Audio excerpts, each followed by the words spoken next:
Finally managed to get the bolts out of this one. Let me tell you, these bolts have not moved, likely since they've been bloody put in.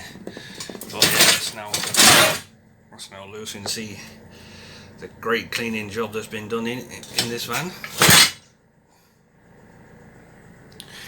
Still got to figure out if I can do something with that. Don't know if I want to keep it and rebuild it for the shower cubicle, shower area, whatever, or just rip all this ambulance stuff out and just put my own stuff in. More than likely going to keep the top cupboards.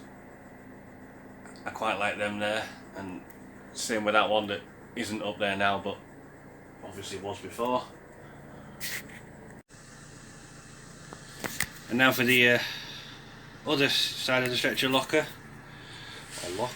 So it looks like there's two of those twist off ones there, and a couple of the smaller twist off ones at the back.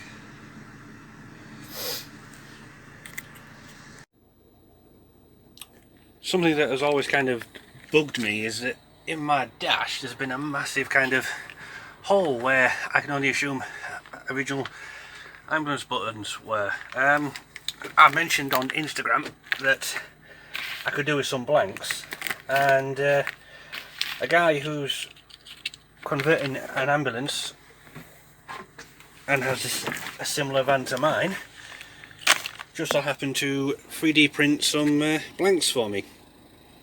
So, and they look proper decent. Like, you wouldn't be able to tell that these are even 3D printed.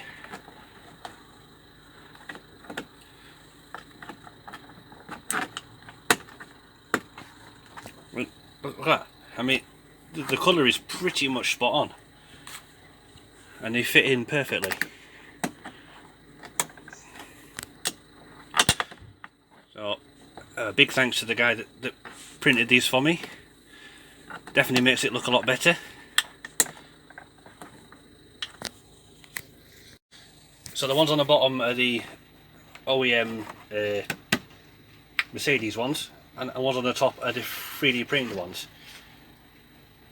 And to be honest, you can barely tell.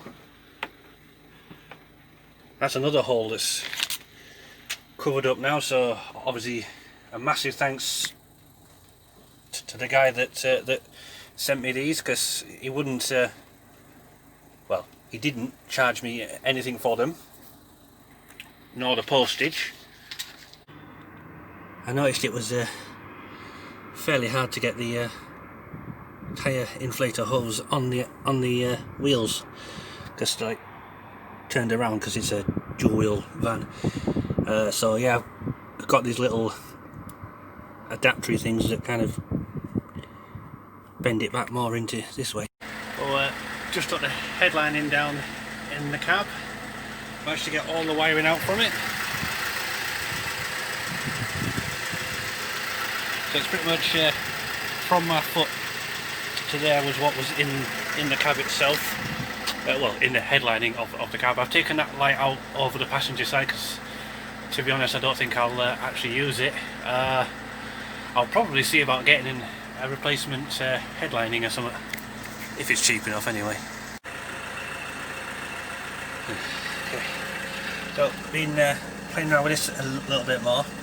So we got, these are the batteries in the box at the rear, so battery 2, battery 3.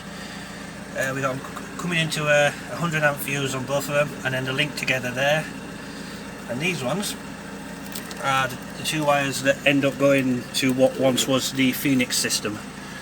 So what I'm going to likely do is use this and those two wires as the main two feeds for everything in the rear, because these cables have already been pulled through and they are decently thick.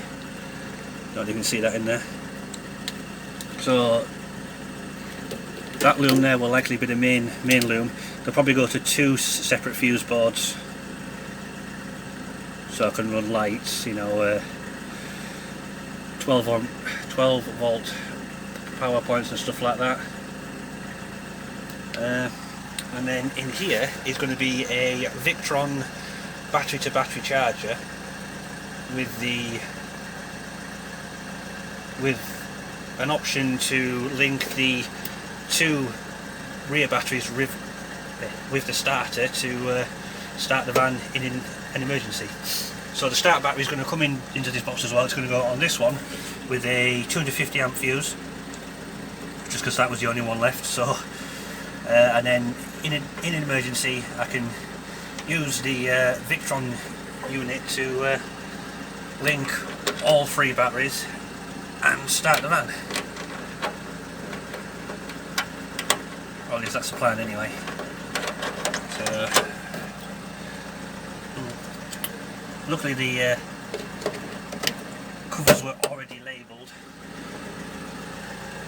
apart from this one. So got rid of the 2 big relays in here because I couldn't see use for them for myself. So I'll likely have the battery charger in here and the mains battery charger in here, which goes to the socket just on the outside of that seat on the outside, of course, and then the battery to battery charger in here as well.